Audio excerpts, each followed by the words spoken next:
Hey Matrix, welcome to the next video in the Maths Paper 1 playlist. Today we're going over question 6 of the November 2020 past paper.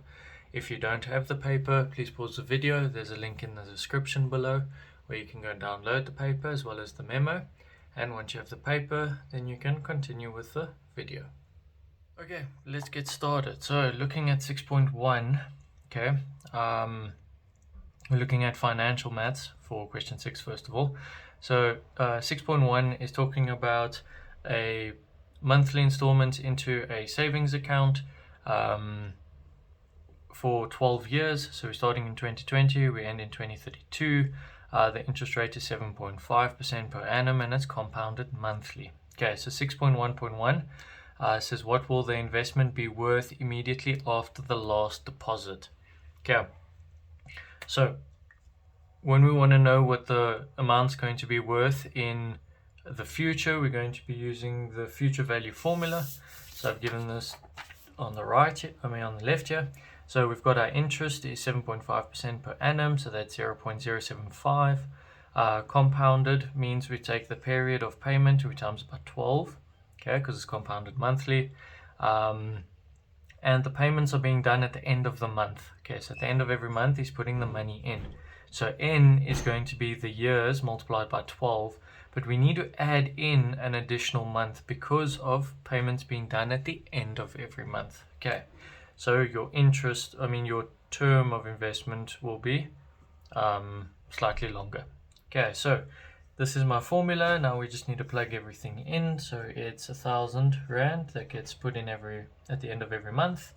Okay, 1 plus my interest now is 0.075 divided by 12 because it's being compounded monthly. Okay, now the length of it is from 2020 to 2032, so that's 12 years. Okay, so 12 times 12 is 144 months. Okay, but as I said, we need to add in that additional month, so it's 145. Okay, minus 1, and that's all divided by my interest, which is 0.075 divided by 12. Okay, once again, the interest needs to be compounded. Okay, so my future value is then going to be equivalent to, let me have a look here, 23,400 and, oh, I can't read numbers. Let me write the number and then I'll give it to you. 0.53. Okay. So 234,888 rand. Okay, that's how much you'll have in 12 years time. Okay, now looking at 6.1.2, it says if he makes no further payments but leaves the money in the account, how much money will be in the account on the 31st of January 2033. Okay, so now we're leaving it for an additional 12 months, but there's no amount being put into the account. Okay, so that's just going to be your future value formula for a single amount. Okay, so we want A. Okay, we have P. P is this up here. Okay, so that's going to be 234,888.53. Okay, 1 plus the interest is still the same and it's been compounded, 0.075 all over 12. Okay, and that's to the power of 12. Okay. Plug that into your calculator, you should get a total of 253,123.54. Okay, so that's how much you'll have after a year of no deposits, just leaving the amount. Okay, 6.2 says Jim bought a new car for 250,000. The value of the car depreciates at a rate of 22% per annum.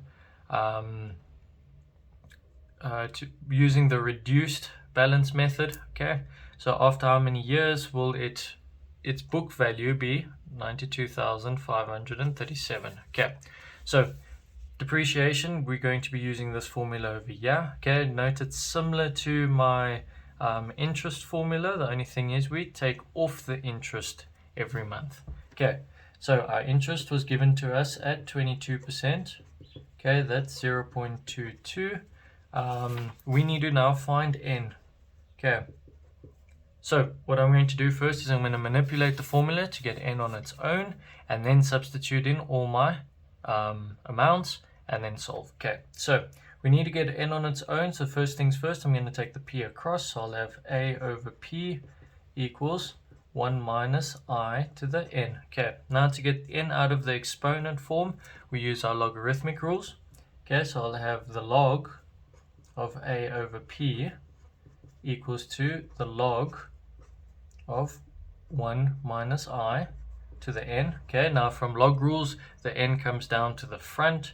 So it's going to be log a over p equals n times log 1 minus I. Okay, now I just get n on its own, so I divide across. So n equals to log of a over p all over log of my interest bracket, which is 1 minus I. Okay, now I have n on its own. All I need to do is substitute the value for a, p, and I. Okay, now note here that your a value, okay, is what's going to be the book value after n years. Okay, so this is your 92,537. Okay, and your p value is then the original value of the cost. That's 250,000. Okay, so substituting those numbers in here, so it will be n equals to log a, we said was the 92537.64, and that's being divided by 250,000. Okay, all over the log of my interest, which was 0.22, so that's 1 minus 0.22. And if you plug that all into your calculator, you should get a final n value of 4 years. Okay, now 6.3 is looking at a loan. Okay, so we have a loan that's been taken out. The conditions are 11% per annum compounded monthly. Okay, that he has to pay it back. The period is 6 years. The monthly repayment is 1,500, and the first payment is made 1 month after the loan is granted. Okay, so 6.3.1 says calculate the value of the loan. Okay, so we need to find how much did this person actually take. Okay, so the formula we're going to be using for this is the loan amount is similar to my future value formula. The only difference is now I've swapped my 1 and the interest bracket, and my n is to the power of -1. Okay, so I've given the following formula. So loan amount is going to equal to the amount I'm paying back every month. Okay, so x. Okay, then it's your 1 minus your interest bracket. Okay, now to the -n. Okay, -n because we're looking at how much we have, and then every month we adding in, so n's going to decrease. So we're technically looking at the formula from the last month and working back to the first month. That's why it's a -n. Okay, and that's all divided by my interest. Okay, so the installments every month is 1,500. Okay, 1 minus 1 plus my interest is 11.3%, but it's compounded, so that's 0.113 all over 12. The period is 6 years, so 6 times 12 is 72, -72, and that's all over my interest again, 0.113 all over 12. Okay, and if you plug that into your calculator, you'll get a total amount of 78,173.49323. Okay, keep the entire answer because you're going to need it later. Okay, so don't round off here, we round off our final answers. Okay, now the last question, 6.3.2, says how much interest will be paid over the first 5 years. Okay, so it's going to be a lengthy calculation that's going to be needed here. It's for 4 marks. So we need to work out how much has been paid after 5 years without interest on it. Then we have to work out the amount due to interest, and then we're going to work out the balance. Okay, so there's three things we need over here. Okay, so 6.3.2, the first thing that we're going to do is we're going to work out the balance after 5 years. Okay, and that is just going to be the amount that we've paid. Okay, so the single fixed amount, that's going to be this formula, 1 plus I to the n, okay, because it's a fixed amount. And then we need to minus off the paid back amount, so the interest amount minus the paid back amount, and that's going to be a 1 plus I to the n minus 1, and that's all divided by your interest. Okay, so these A values are not the same. Let me just maybe change that to a P so there's no confusion.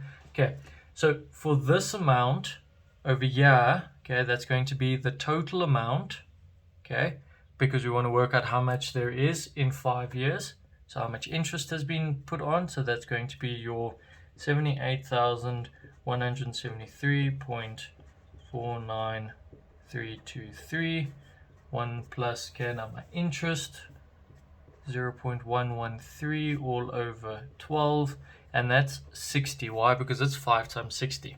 Now we need to minus off the monthly payback amount, so that's 1500. Okay, my bracket is then 1 plus the interest again, 0.113 over 12. It's compounded, so to the power of 60 minus 1, and that's all divided by my interest, 0.113 all over 12. Okay, it's quite a lot to take in here. My balance is then going to be equal to, if you work all of that out, sort out the algebra, you'll be left with 16,945.00629. Okay, keep all your values that you get on your calculator. Okay, that's rands. Now we need to work out the amount that has been paid without interest on it. Okay, so the amount after 5 years, okay, that's just the monthly installments. So that is going to be 1,500 multiplied by 60 months. Okay, so this is just looking at the amount without interest on it, and that gives you 90,000. Okay, now the last thing we need to do is we need to take the amount paid, so this 90,000, okay, we need to take into account the loans amount, so this total up here, plus we need to take into what we've just calculated, the balance. Okay, so the total interest is going to be equal to, I'm going to write it over here, that is paid amount minus the amount of the loan, okay, minus the balance.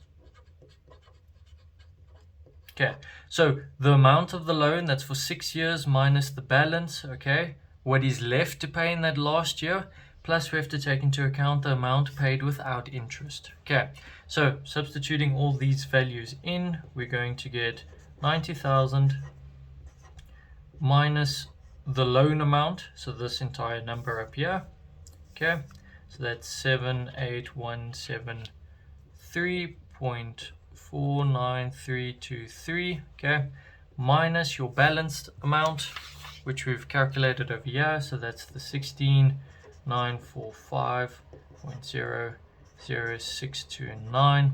Okay, now we can round off the final answer, and you should get a final answer of 28,771.51. Okay, so quite a bit of a lengthy calculation, but that's how we go about doing this question. Okay, if you found today's video helpful, then please leave a thumbs up on the video. It does help a lot.